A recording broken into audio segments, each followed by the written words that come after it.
So hello everyone, this is the video for phenols. अब phenols important होते हैं ठीक है, but phenols के अपने आप में बहुत varied properties होती हैं. So let us briefly revise phenols. Now see, in case of phenols, first we should see what are phenols.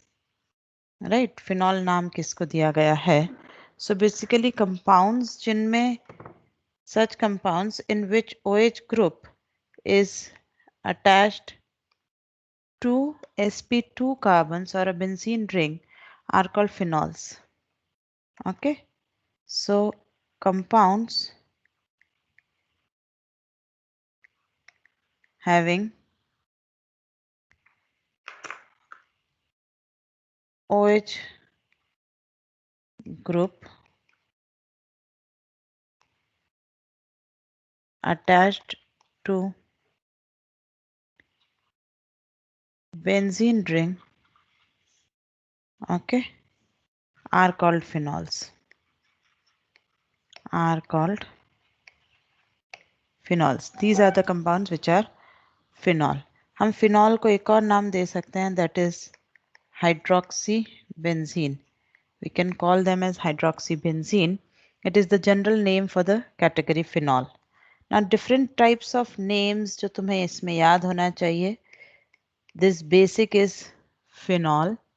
If you want to have with 2OH, then the names are, if the 2OH are on ortho, then it is called catechol, which is its common name, and its IUPAC is 1,2-benzene diol or 1,2 dihydroxybenzene.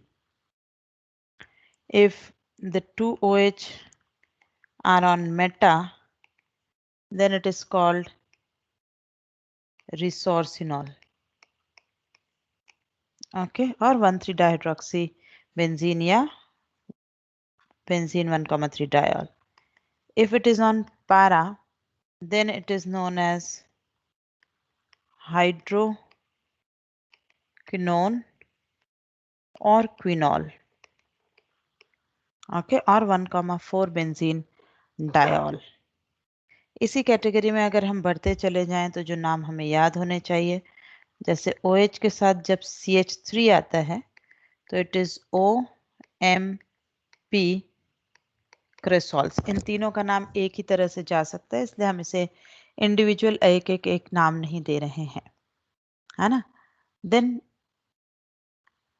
if it is nitro and OH, then it is either common में orthonitrophenol or IUPAC में we'll name it as 2-nitrophenol and so on. Right. हाँ, लेकिन अगर benzene के अलावा दूसरे किसी aromatic system पर है OH अटैच, तो हम उसे सिर्फ फिनॉल नहीं कहेंगे. हाँ, इसकी प्रॉपर्टीज इसके जैसी होंगी, but it will not be simply called phenol. जैसे अब यहाँ नेफ्थलीन से अटैच है तो मैं नेफ्थॉल बोलूंगी. ठीक, नेफ्थॉल पोजीशन के साथ हम नाम देंगे. This will be called 1-नेफ्थॉल.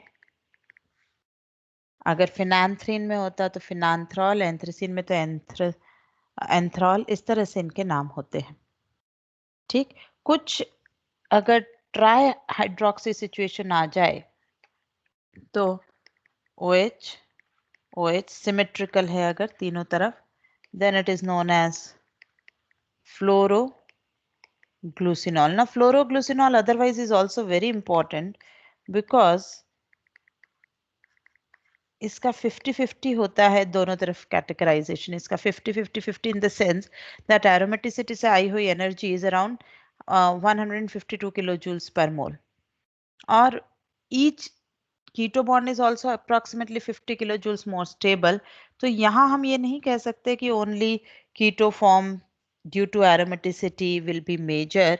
ये बात यहाँ पर वैलिड नहीं होगी. उसी कैटेगरी में हम और आगे बढ़ते हैं. अगर हमारे पास हो 3 OH कंटिन्यूस इस तरीके से, okay, then it is known as pyrogallol. It is called pyrogallol. Some other important phenols of the similar category is this one. इसे हम कहते हैं salicylic acid. अगर OH and CHO हो, then it is called salicylaldehyde. Okay? इस तरह से बहुत सारे और भी नाम हो सकते हैं, लेकिन कुछ इम्पॉर्टेंट जो केमिस्ट्री इन एवरीडे लाइफ से इम्पॉर्टेंट है इज से methyl salicylate. This is called methyl salicylate. देखो सैलिसिलिक एसिड की एस्टर है methyl salicylate. It is also commonly known as oil of wintergreen. It is known as oil of wintergreen. और इसमें characteristic होता है it is a pain killer. Okay, it is a pain killer like Iodex जो हम इस्तेमाल करते हैं. And it is water insoluble. Insoluble, पानी में नहीं घुलता है, पेन किलर है. बट क्योंकि आयोडेक्स वर्ड मैंने कहा तो ये याद रखना कि it is of external use, आप उसे इनटेक नहीं कर सकते हैं. इसी कैटेगरी में इसी तरह से जस्ट मैं एस्टर का अल्कोहल पार्ट चेंज कर दूं. When I have phenyl salicylate, then it is called Celol. Phenyl salicylate, then it is called Celol. It is also a painkiller. Same category, same काम. But ये colorless है, वो थोड़ा सा brownish होता है. If I have acetyl salicylic acid, this is extremely important for JEE. बहुत ही important है ये. इसे हम कहते हैं acetyl salicylic acid.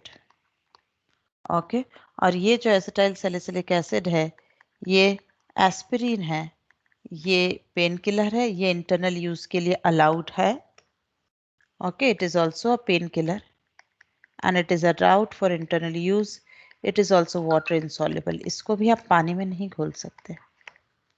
ठीक, तो इस तरह से बहुत ही इंपॉर्टेंट कैटेगरी ऑफ फिनॉल्स हैं. इसके अलावा भी हो सकता है हो, हमने कुछ थोड़ी बहुत उठाई हैं. अब फिनॉल्स में अलग अलग इनकी फिजिकल प्रॉपर्टीज वगैरह बढ़े अपन, उससे पहले इनकी प्रिपरेशन की बात करते हैं. तो प्रिपरेशन ऑफ फिनॉल हम कहाँ से कर सकते हैं?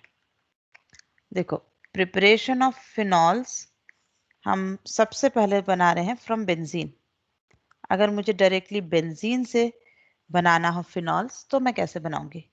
अलग अलग कैटेगरीज हो सकती हैं. मैं सबसे पहले एक, क्योंकि तुमने फिडलक्राफ्ट वाली एक एक्सरसाइज एक सैट करा हो तो उसमें हमने लिखा था कि बेंजीन को अगर V2O5 पे 250 डिग्री सेंटीग्रेड पे हीट कर दो in high pressure, then you will have phenol directly.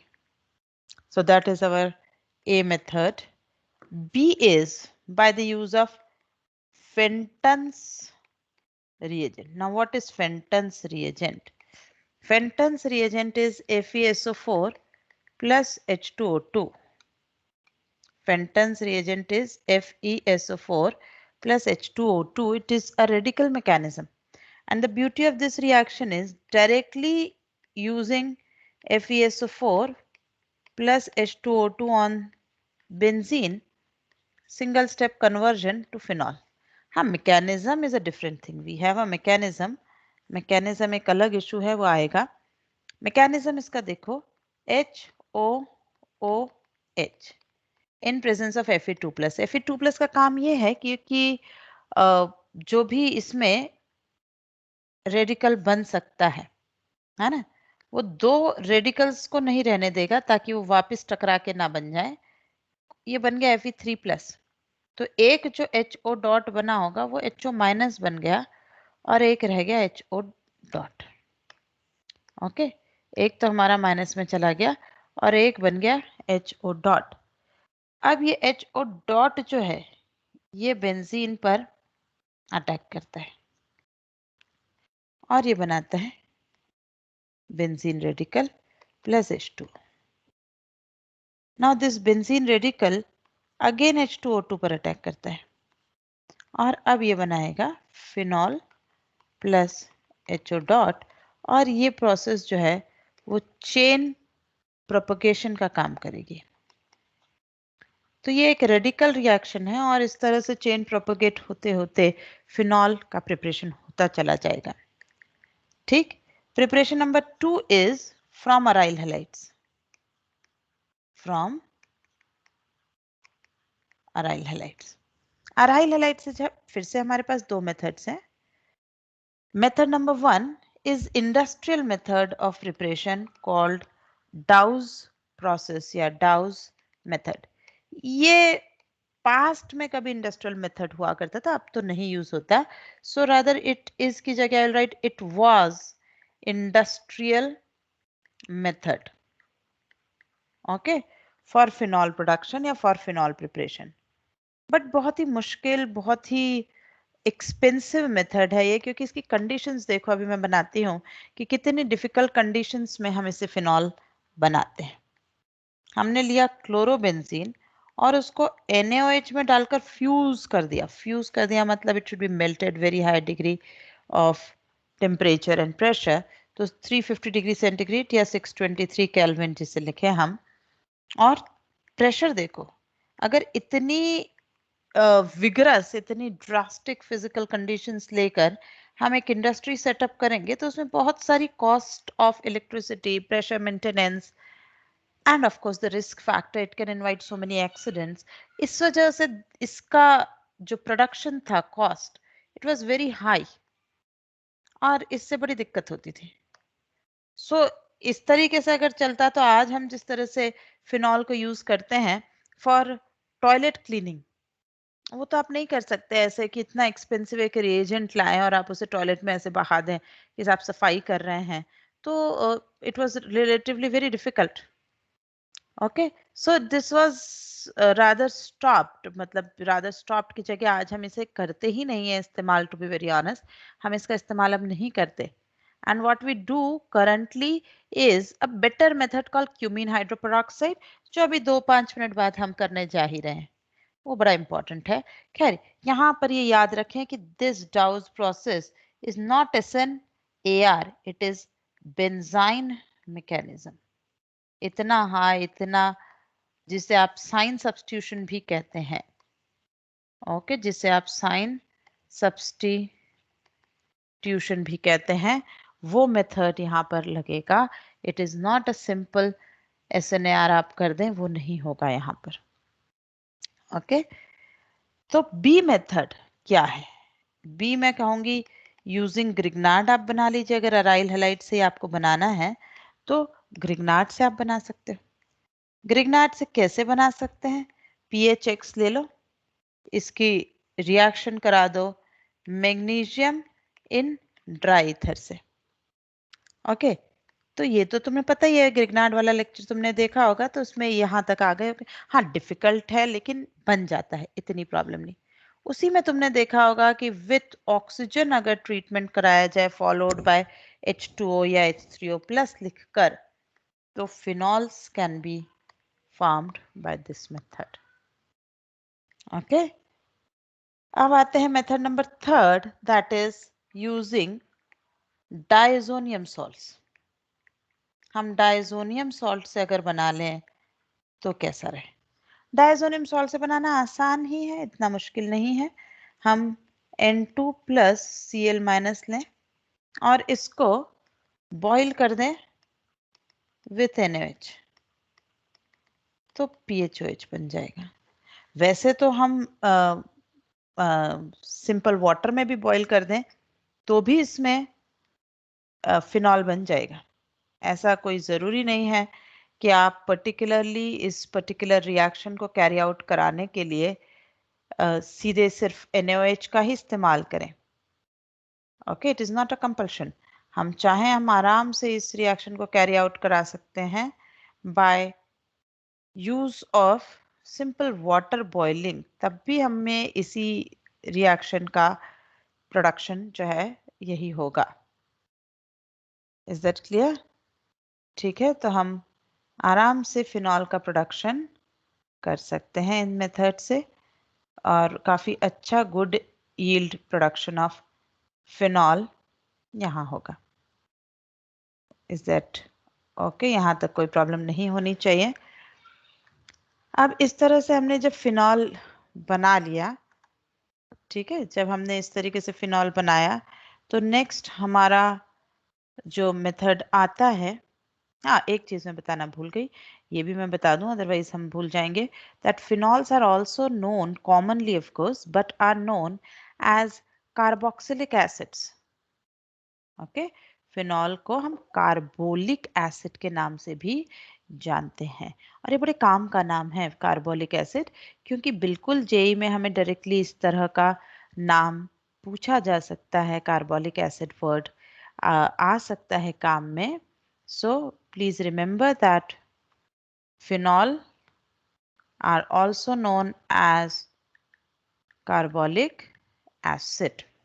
इसको हम ऊपर ही ऐड करते हैं जहां हमने नाम लिखे थे अपने चीजों के, यहीं पर हम ऐड कर लेते हैं, कलर चेंज कर लेते हैं, है ना, यहाँ हम ऐड कर लेते हैं phenols are also called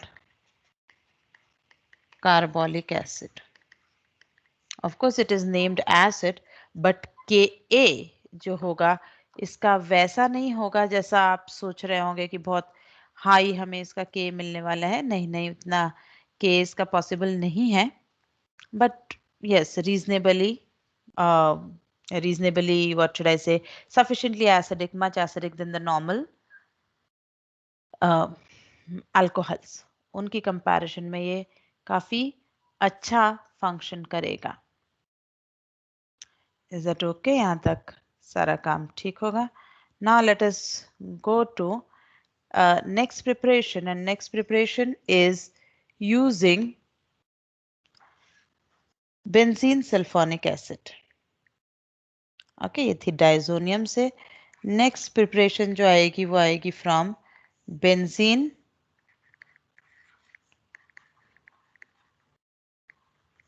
sulphonic acid. Benzene sulphonic acid से जब हम प्रिपेयर करेंगे तो PHSO3H एसिड लिया और इसको फ्यूज कर दो NaOH से, मतलब बहुत स्ट्रांग हीट कर दिया। हमें रास्ता जो गुजरेगा वो डेफिनेटली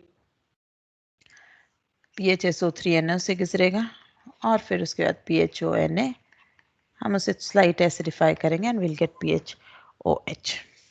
ठीक, तो ये हुए इसके general methods. Fifth and very important method जो आता है इसका वो आएगा by cumene hydroperoxide method, which is in fact आज की डेट में यूज्ड इंडस्ट्रियल मेथड, है ना। आज हम इसी का इस्तेमाल करते हैं, बहुत इंपॉर्टेंट रिएक्शन है for JEE, cumene hydroperoxide method for phenol preparation. इसमें हम क्या करते हैं, हम बेंजीन लेते हैं, उसको पहले फ्रिडलक्राफ्ट अल्काइलेशन कराते हैं विथ अल्कीन H3PO4 की प्रेजेंस में। जो भी कुछ बनेगा, खैर क्या बनेगा तुम्हें पता ही है तो मैं बना ही देती हूँ, हमें मिलेगा क्यूमीन।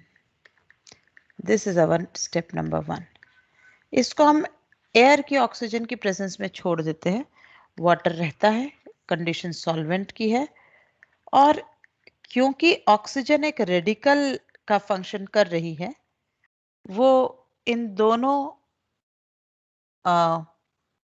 क्या बोलना चाहिए, इन दोनों मोस्ट स्टेबल जो हमारी साइट है फॉर रेडिकल, वहां इंसर्शन एक तरह से दिखाती है। Okay, it exhibit a type of insertion at such places. Which place? बोले wherever the radical formed is most stable, वहां पर ये इस तरह से इंसर्शन दिखाया इसने। वंस इसने इंसर्शन करा और अब हम इसको डाइल्यूट H2SO4 के मीडियम में डाल देते हैं। वाटर तो है ही, हमने उसमें H2SO4 भी ऐड कर लिया। आप चाहें तो कंटिन्यूस जो फर्स्ट स्टेप का H3PO4 है उसी का यूज दिखा सकते हैं। Somehow we need some sort of acid, और यहाँ ये रीअरेंज कर जाता है टू फिनॉल एंड एसीटोन। अब देखो ये इंडस्ट्रियल इंटेलिजेंस का बेहतरीन एग्जाम्पल है। This is one of the like finest examples of industrial excellence. क्यों बताती हूँ मैं खैर लास्ट स्टेप का मैकेनिज्म पहले लिख दूं कि क्यूमीन हाइड्रोपेरोक्साइड ने अपने आप को रीअरेंज कैसे करा, और इसको तुम्हें जनरलाइज भी करना आना चाहिए। OOH, अब इन प्रेजेंस ऑफ H2SO4 और H3PO4 प्रोटोनेशन शुरू हुआ। ये प्रोटोनेशन जो होगा उसका रिजल्ट ये होगा कि this oxygen will acquire a del plus magnitude, right, OOH2 plus. So ये लीव करना शुरू करेगा। बट अगर ये पूरी तरह से लीव कर गया तो this left over oxygen will have incomplete octet के साथ plus, which is just not acceptable. So adjacent atom से whichever will have highest migratory aptitude will start moving, वो अपनी जगह शिफ्ट करना शुरू करेगा, और CH3C CH3 पॉजिटिव OPH पर आ जाएगा। करेक्ट, CH3C CH3OPH पर आ जाएगा। अब कार्बन को प्लस इज एक्सेप्टेबल क्योंकि यहाँ तुम्हें ऑक्टेट भी कंप्लीट मिलने वाला है। So instead of having a plus on oxygen with incomplete octet, system अपने आप को बेहतर स्थिति में ले गया, बेटर कंडीशन में ले गया, और अब इस पॉजिटिव पर ये वाटर अटैक करेगा, राइट। ये वाटर के अटैक का रिजल्ट ये होगा कि मेरे पास CH3CCH3OPH, ओके, यहाँ पर मेरे पास बनेगा OPH और OH। अब ये जो लिंकेज तैयार हुआ है ये हेमी एसिटल लिंकेज है। Hemi acetal are unstable, hemi ketal are unstable, इनको टूटना ही है, राइट, इनको ब्रेक होना ही है। और अगर इनको ब्रेक होना ही है तो कैसे ब्रेक होगा? ठीक, अगर इनको ब्रेक होना ही है, बहुत सारे तरीके हैं, लेकिन खैर यहाँ हम बात करें तो ये प्रोटोनेशन एंड ये result is CH3CO CH3 plus PHOH, right. अब मैंने कहा था कि it is an excellent method of industrial excellence. कैसे? क्योंकि PHOH जो है ये बनेगा हमारा इंडस्ट्रियल प्रोडक्ट जो हम सेल करेंगे, लेकिन acetone itself is also a very commercially important. Acetone भी कमर्शियली इंपॉर्टेंट है। कैसे कमर्शियली इंपॉर्टेंट है acetone? I think all of you know कि एसीटोन जो है कई जगह सॉल्वेंट का काम करता है और बहुत ही इंपॉर्टेंट है कमर्शियली। सो हम एसीटोन को भी सेल करेंगे मार्केट में और फिनॉल को भी सेल करेंगे। Is that clear? तो बहुत ही अच्छा सा मेथड है ये, इससे हमें बहुत इफेक्टिव कॉस्ट होती है। Is that clear anyone? तो इसको मैंने कहा था कि इसे हमें जनरलाइज करना भी आना चाहिए। जनरलाइज करना भी आना चाहिए, ये क्यों बोला मैंने? इसे हमें जनरलाइज करना इसलिए आना चाहिए क्योंकि हमेशा ऐसा ही फिनॉल ऐसा ही सिस्टम दे क्वेश्चन में, जरूरी नहीं है। हमें जब क्वेश्चन वो बनाए, हाइड्रोपेरोक्साइड 50 तरह के दिए जा सकते हैं, लाइक CH3 CH2 COOH, एक किसी वजह से उसने Me या H दे दिया। यहाँ पर आपको से मैं दोनों तरफ रिंग ही बना देती हूँ। यहाँ पर भी रिंग दी है और यहाँ पर रिंग दी है जिसमें से OMe लगा दिया है। लेकिन देखो OMe कहाँ लगा हुआ है? At ortho position. और अगर OMe ऑर्थो पोजीशन पे लगा हुआ है तो उसका कोई यूज है ही नहीं। बोले यूज नहीं है मतलब, यूज नहीं है मतलब माइग्रेटरी एप्टीट्यूड उसका अच्छा नहीं है। उस सेंस में अपन कह रहे हैं कि उसका यूज नहीं है, उसका माइग्रेशन इतना अच्छा नहीं आता ड्यू टू स्टेरिक फैक्टर। तो यहाँ पर हमें फिनॉल ही मिलेगी। जो माइग्रेट करता है उसी के पास OH रहेगा इन शॉर्ट। ओके, जो भी माइग्रेट करेगा उसी के पास OH रहेगा। फिर ऐसा भी हो सकता था कि हमें दो ग्रुप्स में से ऐसा कुछ दे दे। रुको, हमें दे दिया मान लो तीनों फिनॉल ही दे दी, एक सॉरी बेंजीन ही दे दी, नाइट्रो लगा दिया, एक में मिथाइल लगा लिया, एक में OMe पैरा पे लगा दिया, और अब बोला अब किसको माइग्रेट कराओगे और कौन बनेगा कीटोन और कौन बनेगा अल्कोहल। राइट, तो मेरे ख्याल से हम सभी इसको बना सकते हैं, इसमें कोई ऐसी समस्या नहीं है, क्योंकि माइग्रेटरी एप्टीट्यूड ऑफ OMe वाला रिंग सबसे ज्यादा होगा, सो वो बनाएगा फिनॉल और ये दूसरे पार्ट्स बनाएंगे कीटोन। ये आंसर होगा। तो हमें खुद ध्यान रखना पड़ेगा कि कैसे क्या चीज हमें अटैक करानी है। Is that clear everyone?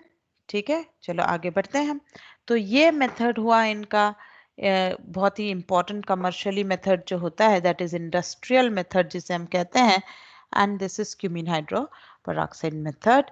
यहाँ पर याद रखना रेडिकल मैकेनिज्म है, इंडस्ट्रियल है, अच्छा है और कॉस्ट वाइज बहुत ही ज्यादा इफेक्टिव है, तो हमें इस चीज का बड़ा फायदा होता है। आते हैं अपन मेथड नंबर 2 पे।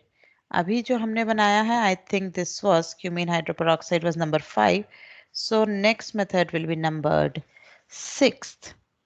6th number is a very famous rearrangement called Claisen rearrangement. ये बेसिकली फिनॉल बनाने का तरीका है, लेकिन जो रॉ मटेरियल है वो खुद फिनॉल से ही बना है। से गोल गोल गोल चक्री घुमा रहे हैं हम इसमें। It is phenyl allyl ethers. Phenyl allyl, मैं यहाँ लिखती हूँ, फिनाइल अलाइल ईथर्स जब 200 डिग्री सेंटीग्रेड, डायल सल्फर वाला टेम्परेचर है, 200 डिग्री सेंटीग्रेड के आसपास हीट किया जाता है। ओके, तो ये अपने आप को रीअरेंज करता है और अपनी मैकेनिज्म की क्लैरिटी के लिए मैंने यहाँ 14 की मार्किंग करी है, डबल बॉन्ड CH2। ओके, तो क्या बना लिया इसने?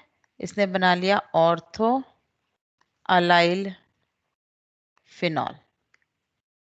If both ortho positions are blocked, if both ortho positions are blocked, then para allyl phenol is formed. तब para allyl phenol बनता है, पर दोनों ऑर्थो ब्लॉक हों तब, अदरवाइज नहीं। इसके मैकेनिज्म की बात करते हैं कि ये कैसे होता है। तो एक ऑर्थो पर हम हिंदी में कहते हैं गुलाटी मारना, इंग्लिश में आप कह सकते हो समरसॉल्ट।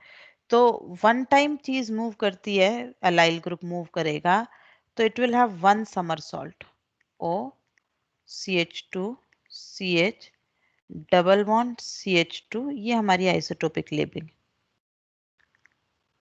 वन टाइम ये शिफ्ट करा, वन समरसॉल्ट, देखो ऐसे it proceeds through 6-member cyclic transition state. It is pyrolytic and pericyclic.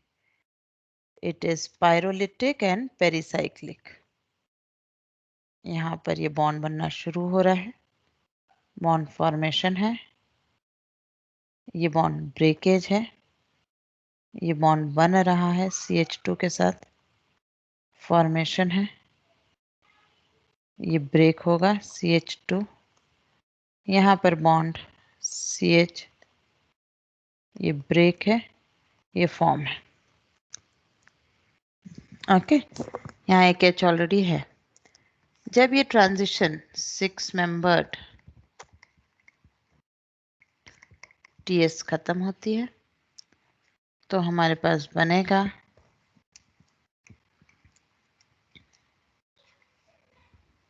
Double bond of H CH2 14 CH double bond CH2।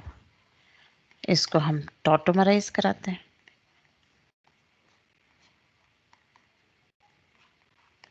OH CH2 14 A। If both ortho positions are blocked, देखो जरा both ortho position block होने का क्या मतलब है। If both ortho positions are blocked, for example यहाँ पर भी CH3 प्रेजेंट है और यहाँ पर भी CH3 प्रेजेंट है। अब हमने यहाँ उसी तरीके से CH2 CH double bond CH2 process start करी है ना। पहले ऑर्थो का ट्रांजिशन स्टेट बनाना शुरू करा मैंने, CH3 O, ठीक। यहाँ पर डबल बॉन्ड बनना शुरू होगा, राइट। यहाँ पर CH3 है, यहाँ 14 अगर मैं कहूँ तो it will be CH2 14 CH CH2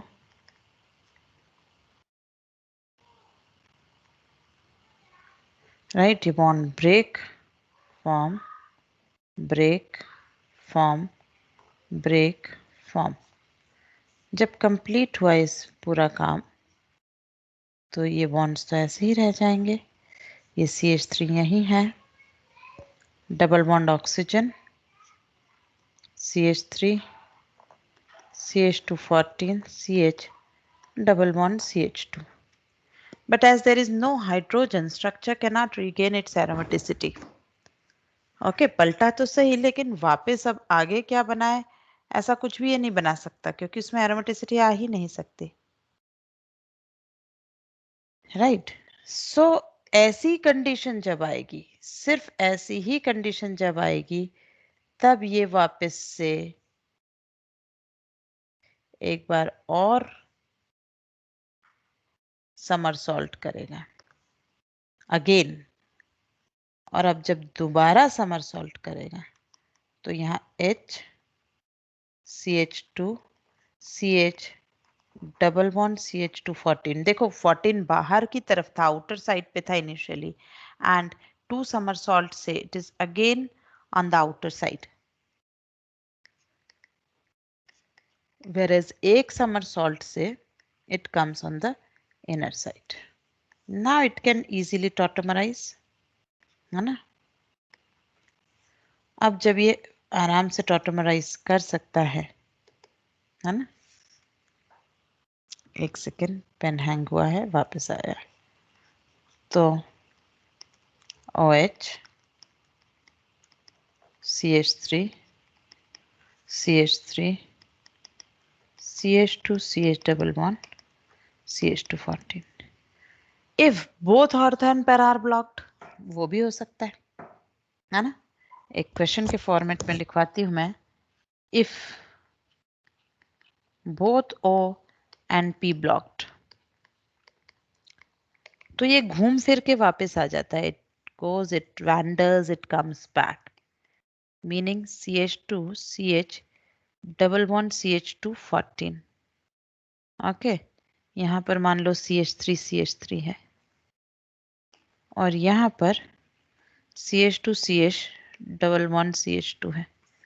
अब इसे हीट करा है 200 डिग्री सेंटीग्रेड। ओके, अब इसे हीट करा है 200 डिग्री सेंटीग्रेड। इसको अगर हीट करा है 200 डिग्री सेंटीग्रेड तो सोल्यूशन जो इसका होगा, प्रोडक्ट रिजल्टेंट सोल्यूशन जो इसका होगा, उसमें यही कंपाउंड वापस आ जाए, ये भी हो सकता है। CH2 CH double bond CH2।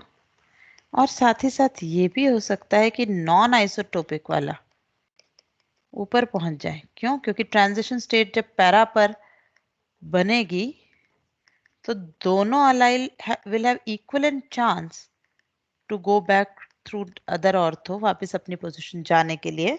So equal chance होने की वजह से बोथ पॉसिबिलिटीज आर देयर। आया समझ में? तो ये बिल्कुल हो सकता है कि वो लौट जाए। अच्छा, अभी जो मैंने जो भी कुछ कहा it was phenyl allyl, but remember the Claisen can also be question on vinyl allyl ether. कैसे?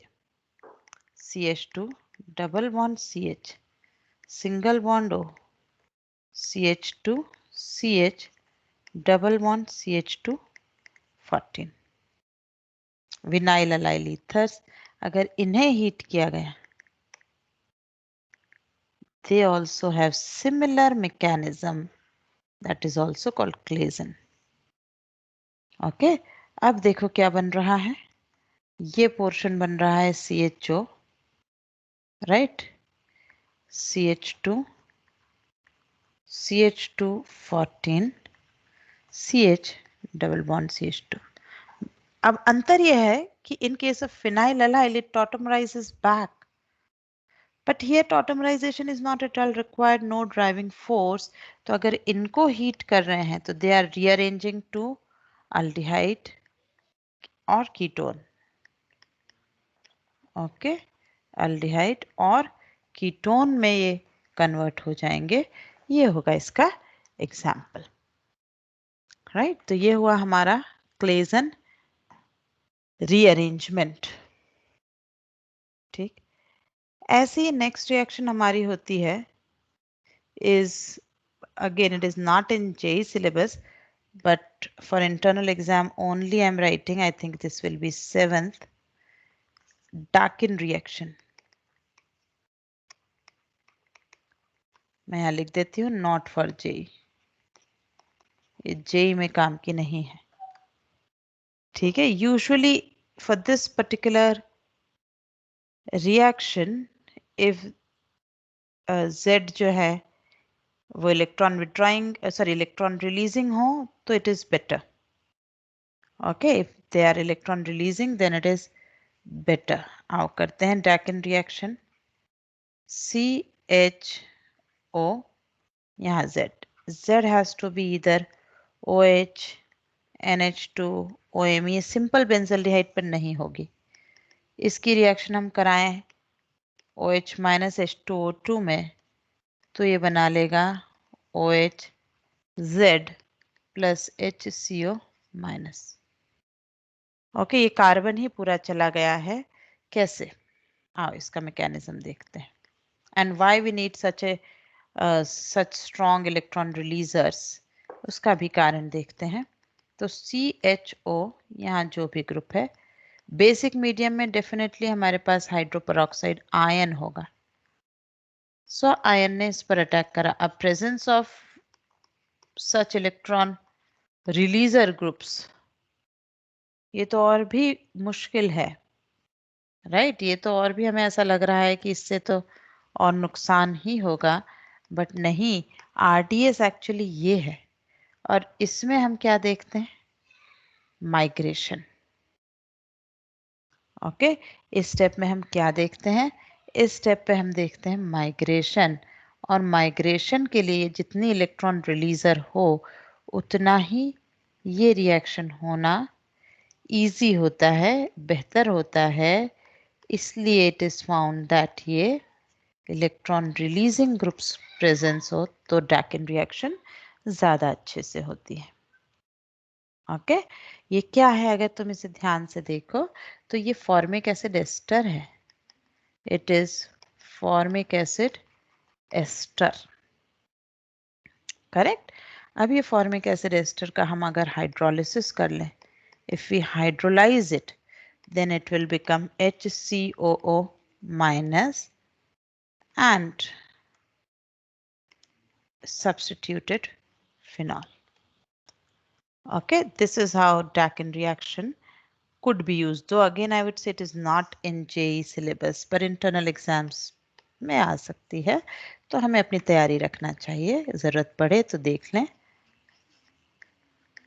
ऐसी एक और रिएक्शन है एल्ब्स पर सल्फेट रिएक्शन। ये बेसिकली फिनॉल की प्रिपरेशन नहीं, फिनॉल से हायर फिनॉल की बात हो रही है ना। Again it is not in JEE। ये बेसिकली फिनॉल से हमें क्विनॉल बनाएगी, इसमें फिनॉल नहीं क्विनॉल बनता है। It is preparation of quinol from phenol. Okay, आप देखें कैसे फिनॉल की रिएक्शन हमने कराई विथ K2S2O8 और Na2S2O8। ये रिएक्शन अल्कलाइन कंडीशन में होगी और उसके बाद इसमें हमने हाइड्रोलिसिस करा लिया H3O प्लस से, so we'll get quinol. Okay, आओ देखें कैसे क्या होता है इसमें। तो ये जो रिएक्शन है as the conditions are alkaline है ना, तो हमने इसमें बहुत हाई पहले जो है reactivity of this phenol is increased. Phenol phenol नहीं रहेगा, फिनॉल बेसिक मीडियम में पहले फिनॉक्साइड हो जाएगा, फिनॉल हैज बिकम फिनॉक्साइड। और अब इस पर K2S2O8 is a very bulky molecule, तो there is no scope कि वो ऑर्थो पे अटैक करे, वो पैरा पर ही अटैक करेगा। It will attack on para only, and what we'll have is OSO minus plus SO4 2 minus. Okay, now this tautomerizes, ये जो हमारा बना है स्ट्रक्चर ये टॉटोमराइज करेगा।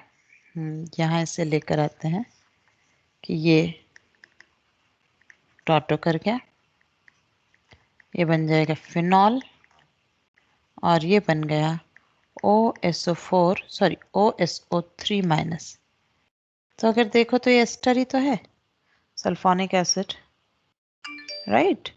हम इसका जब हाइड्रोलिसिस कराएंगे H3O प्लस तो ये बन जाएगा H2SO4 या HSO4 माइनस, H2SO4 और HSO4 माइनस, और ये हमारा बन जाएगा हाइड्रोक्विनॉल,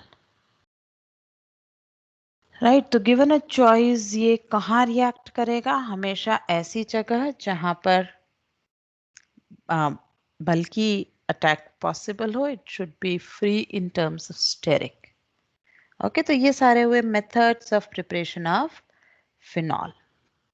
जहां तक फिजिकल प्रॉपर्टीज ऑफ फिनॉल की बात है, फिजिकल प्रॉपर्टीज ऑफ फिनॉल, तो देखो फिनॉल अपने आप में OH रखा है तो क्वाइट लाइक अल्कोहल, ये भी अपने कंपैरेटिव हाइड्रोकार्बन से हायर मेल्टिंग पॉइंट और बॉइलिंग पॉइंट रखेगा। Yes, it is capable of H bonding, है ना, H बॉन्डिंग है। ये और बात है कि despite this H bonding it will not be highly soluble in water, but it is somewhat soluble, है ना। अब मैं कंपैरिजन अगर इसका करूं कि इसका जो बॉइलिंग पॉइंट है वो 182 डिग्री सेंटीग्रेड है, this is boiling point of PHOH I am talking about. और बॉइलिंग पॉइंट ऑफ टॉलिन की अगर मैं बात करूं, क्यों, कंपैरेटिव मॉलिक्यूलर वेट के लिए, तो वो है 110 degree centigrade. So this clearly indicates, this clearly shows the role of its intermolecular H bonding की possibility. its melting point is not very high. It is 43 degrees centigrade, which is for North India, it is almost room temperature. Okay, so it has a phenolic odor. इसका एक specific smell होता है जो toilet साफ करने के बाद हम सब जानते हैं, पहचानते हैं, right? It is soluble in water. I would say slightly soluble as compared to, I would say, other aromatic compound. It is relatively more soluble, but not very much, है ना? It is slightly soluble in water. और रफली अगर बात करूं तो 83 grams पर litre इसकी सॉलिबिलिटी है, बहुत ज्यादा नहीं है। आप सबने देखा होगा जब हाउसकीपिंग स्टाफ क्लीन करने आता है तो it is a turbid solution. It is not a clear solution, but हाँ solubility है. It is somewhat corrosive in nature. हमारे हाथ पे लगातार हम यूज करें तो there will be some impact. It is also acidic to litmus. Litmus को ये acidic behave करता है. It is colorless, but easily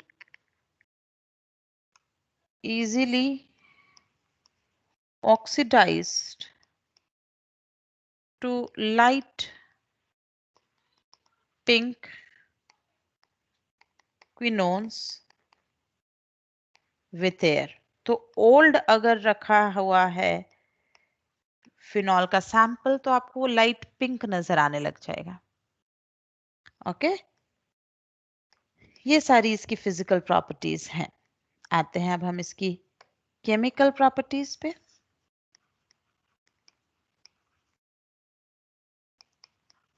जो हम नेक्स्ट लेक्चर में डील करेंगे. Chemical properties of phenol. Okay, तो यहां पर हम सिर्फ इसकी फिजिकल प्रॉपर्टी एंड प्रिपरेशंस, ये 2 पॉइंट पे इस वाले लेक्चर को क्लोज करते हैं. इसकी केमिकल प्रॉपर्टीज वैसे कुछ तुम्हें आती होंगी, कुछ मैं ऐड करूंगी. That I will take in a second video. चलो तब तक तुम इसी की तैयारी करो और कंप्लीट करो. Good night.